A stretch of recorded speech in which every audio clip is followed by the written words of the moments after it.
a graduating student taking up Bachelor of Science in Civil Engineering, Student Council Officer, and the first ever Binibining Kadlahi, Berna Ricaela Franco. Miss Millennial Tarlac.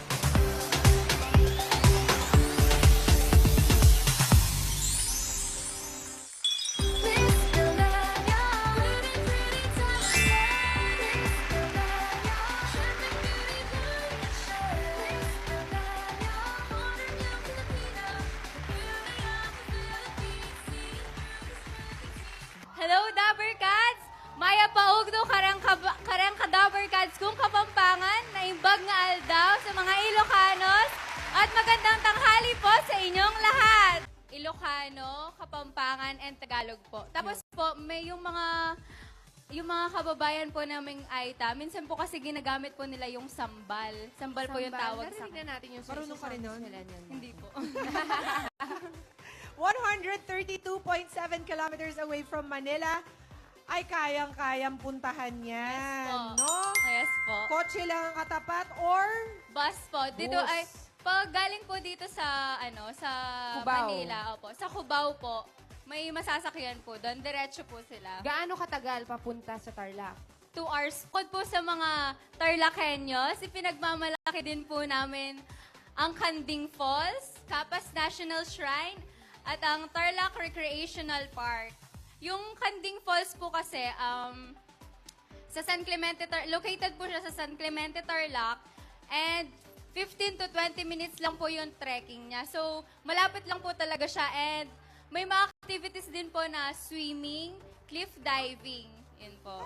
8 po yung falls namin sa province. Wow. Tara na, may Kenny na, kaya kaming probinsya. Ganda at galing, natural, Tarlac! Ako po, Iverna Ricaela Gomez Franco, Miss Millennial Tarlac 2018.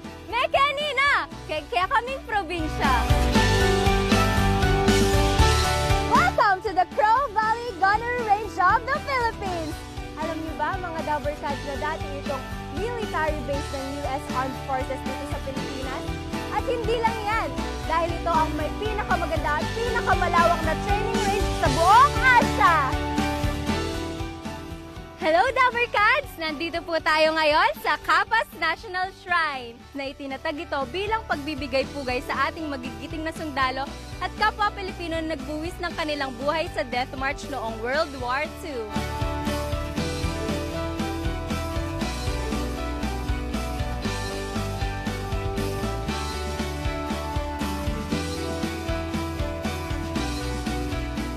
Dito po tayo ngayon sa Red's Love Pottery ng Victoria Tarlac, kung saan isa sa ipinagmamalaki ng aking probinsya ay ang paggawa ng palayok.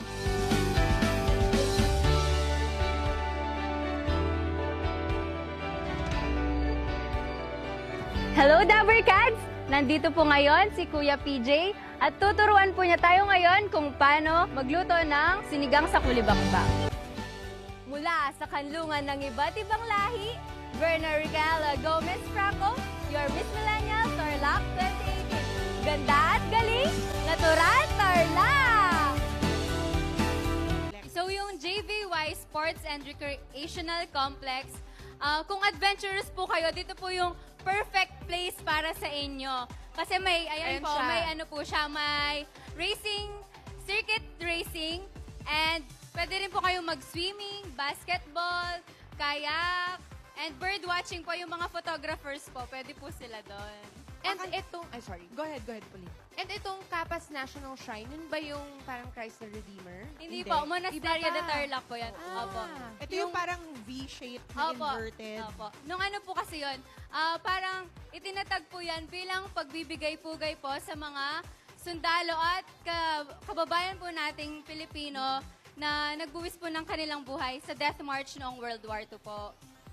Yan. Tapos at para patunayan na merong swimming sa Tarlac. Ayan. At Tell maraming us about tubig.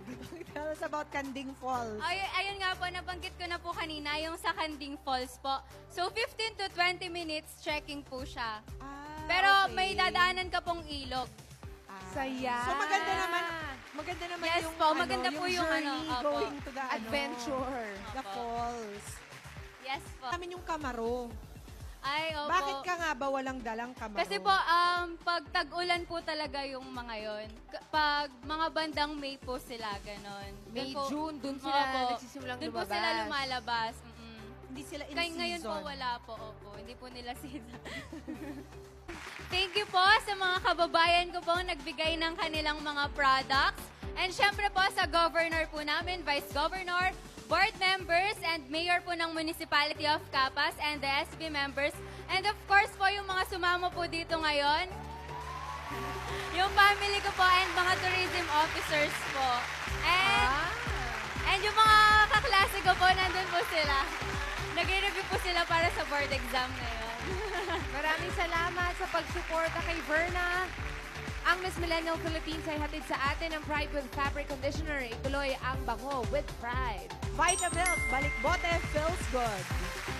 Nescafe Creamy White, mas masarap ang buhay pag walang pait. Mas masarap bumangon pag may Nescafe Creamy White. Coca-Cola, lahat ng kainan mas sumasarap with Coca-Cola dahil kahit anong pagkain plus Coke, #forever bagay talaga. At tatanggap pa si Verna ng gift packs from Potency, the beauty of immunity. Dabbercats, to know more about Tarlac, follow Verna on all her social media accounts. Go, Dabber Verna. Cats, please like my page, Facebook page, Miss Millennial Tarlac 2018, and follow me on my social media accounts, Twitter and Instagram at MMPH 2018 Tarlac. Thank you po. Thank you po sa Tarlac. Lakas Thank na you loob very mo, much. Parang same height lang kasi. Bukas, tuloy po ang pagpapakita natin ng mga the best of the Philippines at dito lang yan sa Miss Millennial Philippines 2018.